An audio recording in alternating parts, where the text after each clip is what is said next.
몇 달 전 아산에서 지적 장애가 있는 6살 어린 아들을 학대하고 굶겨 숨지게 한 30대 친모의 소식 전해드린 바 있는데요. 이 비정한 친모에게 징역 20년이 선고됐습니다.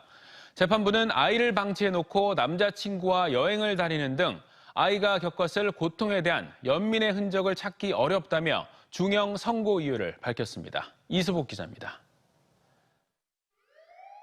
지난 4월 아산에 사는 30대 여성 A씨는 6살 난 자신의 아들을 집에 혼자 둔 채 남자친구와 같이 20여일간 외출했다 돌아왔습니다.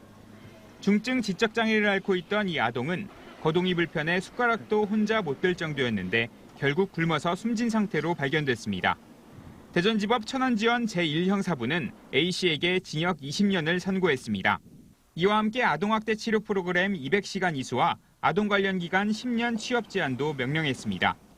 재판부는 숨진 A씨가 우발적이 아니라 숨질 것이란 명확한 인식이 있는 상태에서 범행을 저질러 죄질이 매우 불량하다고 양형 이유를 밝혔습니다. 실제로 A씨는 집을 나간 뒤 모텔을 전전하며 보령과 현충사 등으로 나들이를 가기도 했고 친부가 아이와 통화를 원할 때 자고 있다는 등 회피하기도 했습니다. 심지어 숨진 아동이 다니던 어린이집에서 사진을 얻어 아동보호기관에 제출하며 아이가 잘 지내는 것처럼 허위로 꾸미기도 했습니다. 아이를 숨지게 하는 데 일조했다며 함께 기소된 지인 B씨는 벌금 2천만 원을 선고받았습니다.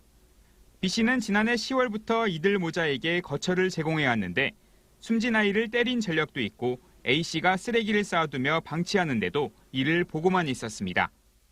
진짜 죄책감이 나도 시달리고 나 미안하고.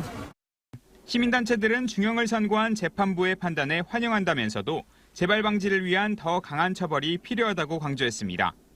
이 형량 자체를 보면 과연 일반 살인과 이 아동학대 살해의 어떤 형량이 크게 차별화된다라고 보기는 조금 어렵지 않나 하는 생각이 듭니다.